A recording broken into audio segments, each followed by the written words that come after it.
Hola a todos, soy Pedro Santos. Bienvenidos al canal del Búho Entre Libros. Hoy os traigo la entrevista con Juan Carlos Chirinos, autor de Los cielos de Curumo. Muy atentos porque al final de la entrevista sortearemos un ejemplar de dicha novela.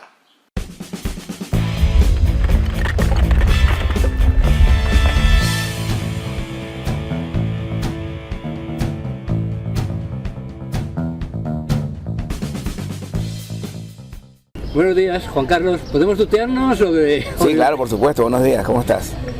Creo que lo primero que quiero preguntarte es ¿qué es Curumo? Porque para nosotros los españoles esa palabra nos suena como muy a chino. Curumo es una palabra indígena venezolana que significa, que designa al buitre o el nombre científico es Coragit agips, algo así. Pero es el mismo que llaman en Colombia gallinazo y en Perú, y que llaman en México sopilote, y un buitre, o sea, una ave carroñera típica de esa zona de América. Una novela que nos lleva a esa Venezuela, iba a decir prerevolucionaria o de comienzos de la revolución, entre comillas revolución. Más o menos ¿en qué época empieza a transcurrir? No quise ubicarla exactamente en un año determinado, porque me di cuenta con los años que la novela podía ser intemporal, aunque cuando la lees pues te das cuenta de que se trata de los inicios de la revolución bolivariana. Sería como podía ubicarse, si hay que ubicarla temporalmente, aunque no es necesario porque una novela es literatura y no estoy haciendo un libro de historia sino una novela, con lo cual el tiempo de la novela es, digamos, no distinto, sino paralelo al tiempo de la vida. Por eso se puede ubicar en cualquier momento, porque la idea es hacer una metáfora, que es lo que hace la literatura, siempre una metáfora en el fondo de la vida. De hecho, el final es tremendo. Una metáfora con buitres de fondo, con el Ávila... Sí, es una metáfora un poco apocalíptica, digamos, ¿no? Sobre la... Muy apocalíptica. Pero no fue, al principio no fue intencional, porque no... Cuando yo terminé el primer manuscrito no había ocurrido todavía toda esta debacle, y por alguna sincronicidad entre literatura y vida pues ha ido asemejándose el final de la novela con estos días que son prácticamente apocalípticos en Venezuela. Pero quiero insistir en que no es una novela histórica ni una novela realista, es una novela, digamos, literaria, en el sentido de que crea su propio país, su propia cosmogonía. Y que además de 5 mujeres tiene un protagonista, desde mi punto de vista, fundamental: Caracas. Claro, el espacio ese que es Caracas y un marco un poco más grande que es Venezuela digamos que funciona como una protagonista, y sobre todo por la presencia de la montaña que preside Caracas, que es el Cerro del Ávila, que en realidad es una pequeña cordillera. El Cerro Ávila es una montaña muy grande o muy voluminosa, que cuando estás en Caracas sientes la presencia constante de la montaña allí del Ávila, que está al norte de la ciudad.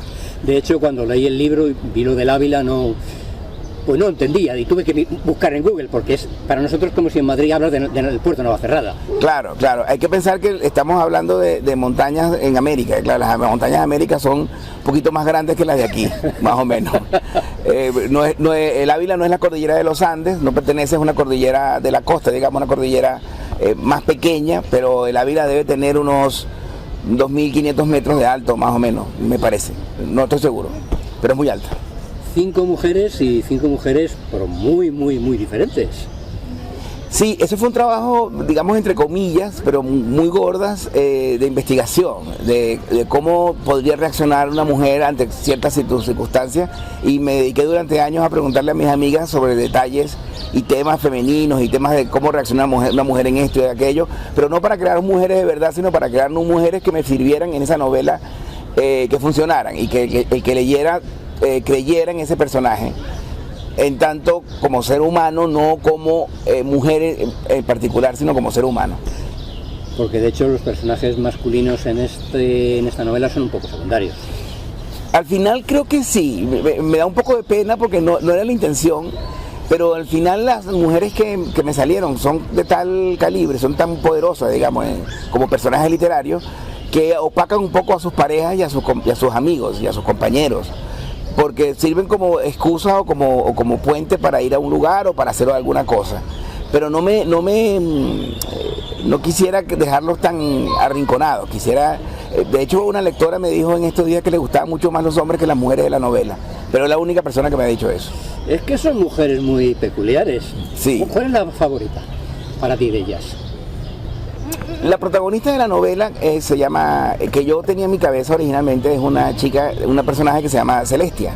Es una negra muy venezolana, digamos, porque es muy sensual y muy exuberante, es bellísima, y ella no tiene plena conciencia de ello, pero ella seduce tanto a mujeres, a hombres, a animales, a cosas, porque tiene esa fuerza que yo conozco de muchas mujeres en Venezuela que son o negras o mulatas o mestizas con muchísimas fuerzas de sensualidad, y eso me atrajo para convertirla en personaje principal. Pero las otras 4 mujeres, hay una brasileña que se llama Osiris, hay otra amiga de Celestia que se llama Paula, que es como la chamana o como una especie de bruja, bueno, pero no bruja, hechicera o adivina o perceptiva. Y cada una de ellas tiene una cosa que a mí me gusta, que claro, pues las creé yo y les ponía elementos que me interesaran, como en las mujeres, ¿no?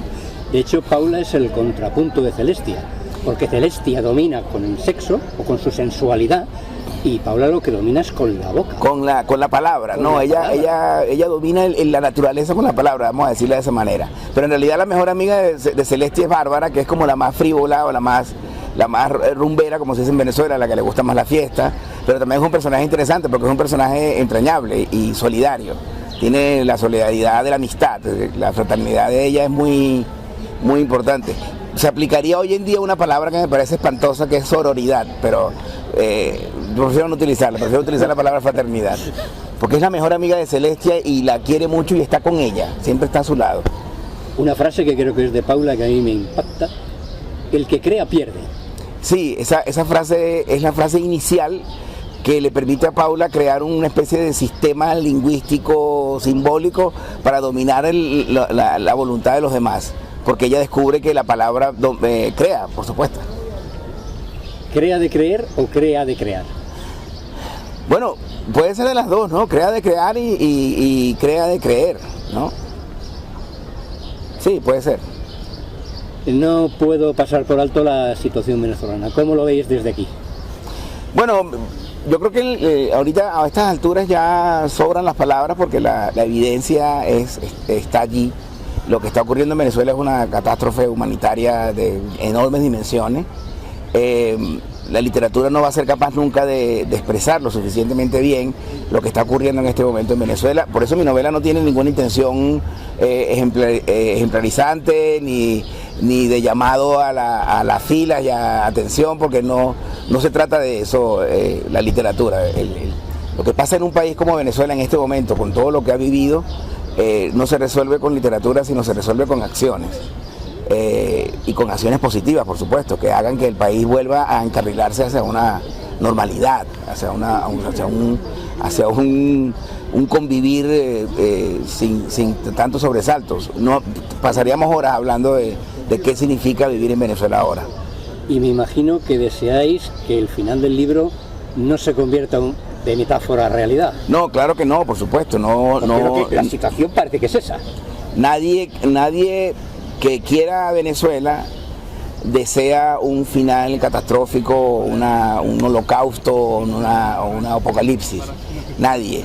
Pero estas cosas no se resuelven con sentimientos ni se resuelven con deseos, se resuelven con acciones. Y las acciones básicamente están en manos ahora mismo de los políticos y del ejército.